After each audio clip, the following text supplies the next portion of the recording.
മകൾ ശ്രദ്ധിക്കേണ്ട ഒരു കാര്യം എന്ന് പറഞ്ഞാൽ ഓണപരീക്ഷ മുതൽ ഈ ഒരു പാറ്റേണിലായിരിക്കും എക്സാം. അപ്പൊ 2025 SSLC റിസൾട്ടിലാക്കി 10,000 A+ കുറഞ്ഞു. അപ്പൊ എക്സാം ഇത്ര കടുപ്പിച്ചാൽ ഈ വർഷമേ അപ്പോൾ SCRT ഈ ഒരു ക്വസ്റ്റ്യൻ പേപ്പർ തന്നെ നിങ്ങൾ അനലൈസ് ചെയ്തുകൊണ്ട് പഠിക്കണം. Dears, welcome back to RK Next. കഴിഞ്ഞ ദിവസം വന്ന ഈ ഒരു പത്ര കട്ടിങ് മക്കളെല്ലാം കണ്ടിരിക്കും അല്ലേ? ഓണപരീക്ഷയോടനുബന്ധിച്ച് വരുന്ന ഈ ഒരു പത്ര കട്ടിങ് നിങ്ങൾ നന്നായിട്ട് അനലൈസ് ചെയ്യേണ്ട ഒരു സാധനം തന്നെയാണ് അല്ലേ? മക്കളെ, എക്സാം ടഫ് ആകുന്നു എന്നുള്ള കാര്യം കുറെ ആളുകളെങ്കിലും മനസ്സിലാക്കാണ്. ഒരുപാട് വീഡിയോകളിലൂടെ നമ്മുടെ ചാനൽ മാത്രമല്ല ഒരുപാട് ആളുകൾ നിങ്ങളെ അറിയിച്ചു കാണും. അപ്പൊ എങ്ങനെയാണ് പുതിയ പാറ്റേൺ ഓണപരീക്ഷ തൊട്ട് എങ്ങനെയാണ് ചോദ്യങ്ങൾ ചോദിക്കുക എന്നുള്ളതിന് ഒരു വലിയ ക്ലാരിഫിക്കേഷൻ ഇപ്പൊ വന്നിട്ടുണ്ട്. അതായത് എക്സാം ടഫ് ആക്കുക എന്ന് പറയുന്ന സമയത്ത് ആ പത്ര കട്ടിങ്ങിൽ നിങ്ങൾക്ക് വായിച്ചാൽ മനസ്സിലാവും ഓരോ പാർട്ട് എത്ര ശതമാനം ക്വസ്റ്റ്യൻ ഈസി ആയിരിക്കും, എത്ര ശതമാനം ക്വസ്റ്റ്യൻ എന്ത് ചെയ്യുക ആവറേജ് ആയിരിക്കും, എത്ര ശതമാനം ക്വസ്റ്റ്യൻ ടഫ് ആയിരിക്കും എന്നൊക്കെ വ്യക്തമായിട്ട് ഈ കട്ടിങ്ങിൽ ഉണ്ട്. ആദ്യം പറയുന്നത് ശരിക്കും നിങ്ങളുടെ മെമ്മറി ബേസ്ഡ് അല്ല, അതായത് കാണാപ്പാഠം പഠിച്ചു പോയി എഴുതി വെക്കാനുള്ള രീതി അല്ല ഇനി തൊട്ട് വരുന്നത്. നിങ്ങളുടെ നിങ്ങൾ ചിന്തിച്ച് എഴുതേണ്ട തരത്തിൽ, അങ്ങനെ എഴുതുന്നവർക്ക് മാത്രം A+ കിട്ടുന്ന തരത്തിലാണ്.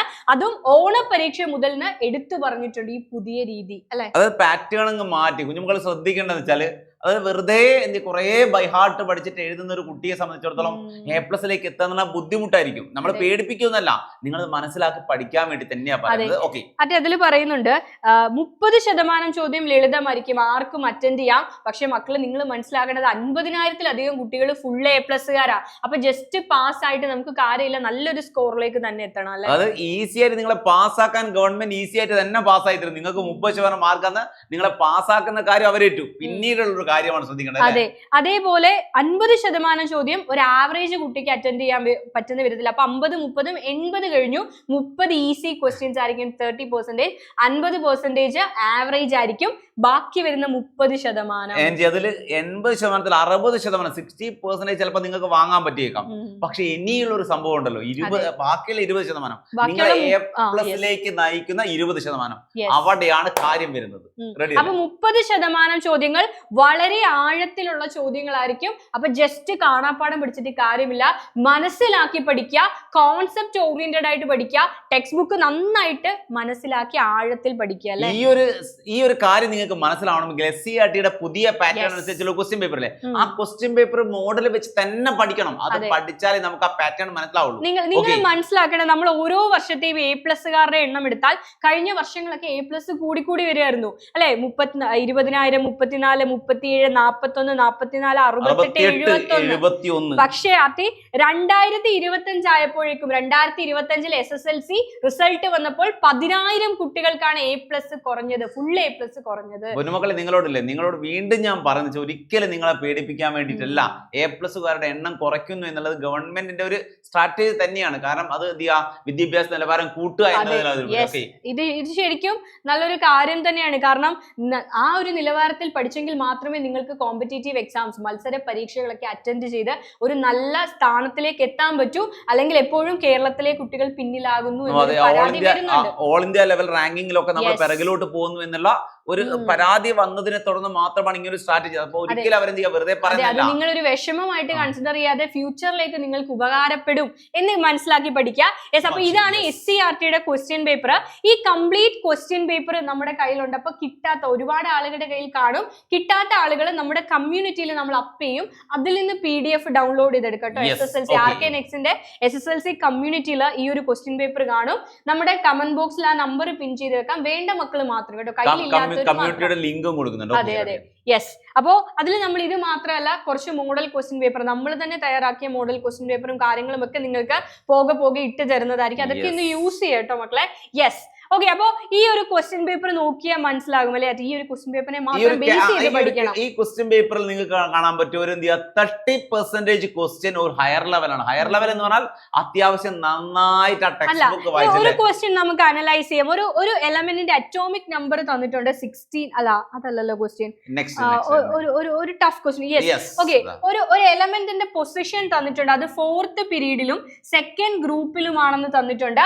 ആ എലമെന്റിന്റെ സബ്ഷെൽ സബ്ഷെൽ ഇലക്ട്രോണിക് കോൺഫിഗറേഷൻ ആണ്. 2 എലമെന്റുകളുടെ എഴുതണം. അപ്പൊ സബ്ഷെൽ ഇലക്ട്രോണിക് കോൺഫിഗറേഷൻ ശരിക്കും ഇവര് മനസ്സിലാക്കേണ്ടത് ആർട്ടി, ഇവർക്ക് ശരിക്കും പറഞ്ഞാൽ ഗ്രൂപ്പ് ഐഡന്റിഫൈ ചെയ്യാനും പീരീഡ് ഐഡന്റിഫൈ ചെയ്യാനും അറിയാം.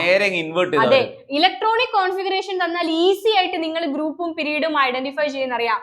ഗ്രൂപ്പും പീരീഡും തന്നിട്ടുണ്ട്, ഇലക്ട്രോണിക് കോൺഫിഗറേഷൻ എഴുതാൻ പറഞ്ഞു. കണ്ടോ, അതായത് നമ്മൾ കാര്യങ്ങളൊക്കെ നമുക്കറിയാം, പക്ഷെ നമുക്ക് എന്ത് ചെയ്യാൻ പറ്റില്ല, നമുക്ക് ചിലപ്പോൾ അപ്ലൈ ചെയ്യാൻ പറ്റാത്ത അവസ്ഥ. ഒരു എലമെന്റിന്റെ ഗ്രൂപ്പും പീരീഡും കണ്ടുപിടിക്കാൻ ഈസി ആയിട്ട് നിങ്ങൾക്ക് അറിയാമായിരിക്കാം, പക്ഷേ ഗ്രൂപ്പും പീരീഡും തന്നിട്ട് അതിന്റെ ഇലക്ട്രോണിക് കോൺഫിഗറേഷൻ എഴുതാൻ അത്ര ഈസി ആണോ? മക്കളൊന്ന് ചിന്തിച്ചു നോക്കി. ഒരു ചെറിയ ടഫ്നെസ്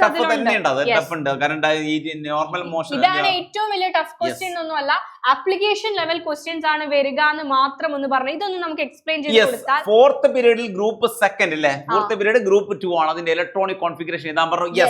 അപ്പൊ ഫോർത്ത് പീരീഡ് എന്ന് പറയുമ്പോൾ നിങ്ങൾക്ക് അറിയാം പ്രിൻസിപ്പൽ ക്വാണ്ടം നമ്പർ, അതായത് ഹയസ്റ്റ് നമ്പർ എന്ന് പറയുന്നത് 4 ആയിരിക്കും. 4 ആണെന്നറിയാം.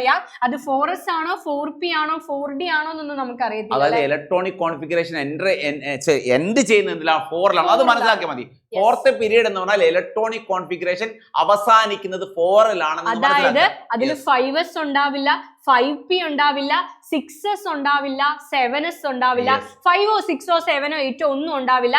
അത് 4ൽ നിൽക്കും. അപ്പൊ 4ന് ഇപ്പുറത്തോട്ടുള്ള എല്ലാരെയും നിങ്ങൾക്ക് ഫില്ല് ചെയ്യാം. അതാണ് ആദ്യം ചെയ്യുന്നത്. ആ പീരീഡ് 4 എഴുതി വെച്ച് 4ന് ഇപ്പുറമുള്ള എല്ലാവരെയും ഫില്ല് ചെയ്യാൻ പോകുന്നത് 1s2, 4 അല്ലാതെ 1s2, 2s2, 2p6, 3s2, 3p6 ഇത്രയും മക്കൾക്ക് എഴുതാം. കാരണം 4ന്റെ അങ്ങോട്ട് ആരെയും എഴുതരുത്, 4ന്റെ ഇപ്പുറത്തുള്ള എല്ലാ ആളുകളെയും ഫില്ല് ചെയ്യും. 4 വരെയുള്ള കംപ്ലീറ്റ് ഫില്ല് ചെയ്ത് 1s2, 2s2, 2p6 മക്കൾ പറ 3p6 വരെ അല്ലേ. അതായത് ഇതെല്ലാം നിറഞ്ഞതിന് ശേഷം ഇലക്ട്രോൺ അടുത്തടുത്തേക്ക് പോകാൻ പറ്റൂ. ഇത് മൊത്തം കംപ്ലീറ്റ് ആയിട്ട് നിറയണം. 4s ഉണ്ട്, 4p ഉണ്ട്, 4d ഉണ്ടല്ലേ. അപ്പൊ 4ൽ തന്നെ 4s ഉണ്ട്, 4p ഉണ്ട്, 4d ഉണ്ട് അല്ലെ. അപ്പൊ ഇതിൽ ഏതിൽ എൻഡ് ചെയ്യുന്നതെന്ന് നമുക്കറിയില്ല, അതാണ് ഇനി കണ്ടുപിടിക്കേണ്ടത്. അവിടെയാണ് നമ്മളെ ക്വസ്റ്റ്യൻ. 4sലാണോ 4pയിലാണോ 4dയിലാണോ എൻഡ് ചെയ്യുന്നത് എന്ന് കണ്ടുപിടിക്കുക. അത് മാത്രം അതൊക്കെ ആദ്യം അത് കണ്ടുപിടിക്കുക അല്ലെ. 4s ആണോ 4p ആണോ 4d ആണോ? അതിന് നമ്മുടെ കയ്യിൽ എന്തുണ്ട്? ഗ്രൂപ്പ് ഉണ്ട്. ഗ്രൂപ്പ് 2 ആണ്. ഗ്രൂപ്പ് രണ്ടാമത്തെ group. First group alkali metal ആണെങ്കിൽ second group alkaline earth metal. മക്കളെ ഗ്രൂപ്പ് 2 എന്ന് പറയുമ്പോൾ തന്നെ നിങ്ങൾക്കറിയാം അത് എസ് ബ്ലോക്കിൽ വരുന്ന ആളുകളാണ് ഗ്രൂപ്പ് 2. അപ്പൊ എൻഡ് ചെയ്യുന്നത് 4sലാണ്. മക്കളെ അതൊരു ബേസിക് ലെവലാണ്. ഫസ്റ്റ് ഗ്രൂപ്പ് ആണെങ്കിൽ ഗ്രൂപ്പ് 2ഉം ഗ്രൂപ്പ് 1ഉം എസ് ബ്ലോക്കുകാരാണെന്ന് നിങ്ങൾക്കറിയാം. അപ്പൊ ഗ്രൂപ്പ് 1 എന്ന് പറഞ്ഞാലും ഗ്രൂപ്പ് 2 എന്ന് പറഞ്ഞാലും എസ് ബ്ലോക്കിലാണ്. അവസാന ഇലക്ട്രോൺ എൻട്രി ചെയ്യുന്നത് എസിലാണെങ്കിലാണ് നമ്മൾ അതിനെ എസ് ബ്ലോക്ക് എന്ന് വിളിക്കാം. അപ്പൊ ഇതിന്റെ അവസാന ഇലക്ട്രോൺ എൻഡ് ചെയ്യുന്നത് എസിലാണ്. അപ്പൊ നിങ്ങൾ 4pയും 4dയും റബ്ബ് ചെയ്ത് കളഞ്ഞോളൂ. ഓക്കെ, ഇനി 4sൽ എത്ര ഇലക്ട്രോൺ ഉണ്ടെന്നുള്ളതാണ് അടുത്തത്. ഇലക്ട്രോൺ ആണ് ഗ്രൂപ്പ് 2. ഗ്രൂപ്പ് 2 എന്ന് പറഞ്ഞാൽ 2 ഇലക്ട്രോൺ ആണ്. ഗ്രൂപ്പ് 1 എന്ന് പറഞ്ഞാൽ എസിൽ എത്ര ഇലക്ട്രോൺ ആണ്? അപ്പി 1 ഇലക്ട്രോൺ. യെസ്. ഗ്രൂപ്പ് 2 എന്ന് പറഞ്ഞാൽ എസിൽ 2 ഇലക്ട്രോൺ. യെസ്. അപ്പൊ ഇതിന്റെ കോൺഫിഗറേഷൻ എന്ത് കിട്ടി നമുക്ക്? 1s2, 2s2, 2p6, 3s2, 3p6, 4s2. Ready. Yes, ഇതാണ് ഇതിന്റെ ഇലക്ട്രോണിക് കോൺഫിഗറേഷൻ. സംഭവം സിമ്പിൾ ആണ്, പക്ഷെ മക്കൾ എന്താ പ്രശ്നം വെച്ചാല് അത് മനസ്സിലാക്കി പഠിച്ചാൽ ഓക്കേ. അതായത് എന്താ സംഭവം എന്നറിയോ? ഇവർക്ക് ഇപ്പൊ ഇലക്ട്രോണിക് കോൺഫിഗറേഷൻ കൊടുത്തിട്ട് ഗ്രൂപ്പ് പീരീഡ് കണ്ടുപിടിക്കാൻ പറഞ്ഞാൽ അവർ ഏറ്റവും വലിയ നമ്പർ 1, 2, 3, 4 ഏറ്റവും വലിയ നമ്പർ 4 ആണ്. സോ പീരീഡ് 4 എന്ന് എഴുതും. അതേപോലെ ഈ ഇലക്ട്രോണിക് കോൺഫിഗറേഷൻ കൊടുത്തിട്ട് ഗ്രൂപ്പ് കണ്ടുപിടിക്കാൻ പറഞ്ഞാൽ ലാസ്റ്റ് ഇലക്ട്രോൺ എസ് ബ്ലോക്കിലാണ്. അപ്പൊ എസ് ആണ്. 2 ഇലക്ട്രോൺ ആണ്. അപ്പൊ ഗ്രൂപ്പ് 2 എന്നുള്ളത് കണ്ടുപിടിക്കും. പക്ഷെ ഇവിടെ നേരെ റിവേഴ്സ് ആണ്, ആപ്ലിക്കേഷൻ ആണ്. അതായത് നിങ്ങൾ പഠിച്ച കോൺസെപ്റ്റ് അപ്ലൈ ചെയ്യാനാണ് നിങ്ങളോട് പറഞ്ഞിരിക്കുന്നത് അല്ലേ. യെസ്. അപ്പൊ ഈ ടൈപ്പ് ക്വസ്റ്റ്യൻസ് ആയിരിക്കും നിങ്ങൾക്ക് എക്സാമിന് എക്സ്പെക്ട് ചെയ്യണം. ഇത് വേണ്ടല്ലോ. തേർഡ് പീരീഡും ഗ്രൂപ്പ് 7 തേർഡ് ഗ്രൂപ്പ് ഇതുപോലെ എഴുതുമ്പോൾ നിങ്ങൾ 3ലായിരിക്കണം. 1s വരും, 2s വരും, 2p വരും അല്ലേ. ഒരിക്കലും 4sോ 4pയോ അല്ലെങ്കിൽ 5sോ 5pയോ 6sോ 6pയോ 4 അതിലില്ല. 3ലായിരിക്കും എൻഡ് ചെയ്യുന്നത്. 17 ആണ്. ഗ്രൂപ്പ് 17 എന്ന് പറഞ്ഞാൽ പി ബ്ലോക്ക് ആണ്. അപ്പൊ ലാസ്റ്റ് ഇലക്ട്രോൺ വന്ന് കയറുന്നത് പിയിലായിരിക്കണം. അതിൽ 10 ഇലക്ട്രോൺ മൈനസ് ബാക്കി 7 ഇലക്ട്രോൺ അല്ലേ. 7 ഇലക്ട്രോൺ നോക്കിയിട്ട് എഴുതുക ഇലക്ട്രോണിക് കോൺഫിഗറേഷൻ. NB5 എന്ന് കിട്ടും. യെസ്. അപ്പൊ എല്ലാം ആപ്ലിക്കേഷൻ ലെവൽ ആയിരിക്കും. ഈ ക്വസ്റ്റ്യൻ പേപ്പർ വേണ്ടവര് നിങ്ങൾക്ക് വെബ്സൈറ്റിൽ നിന്ന് എടുക്കാം.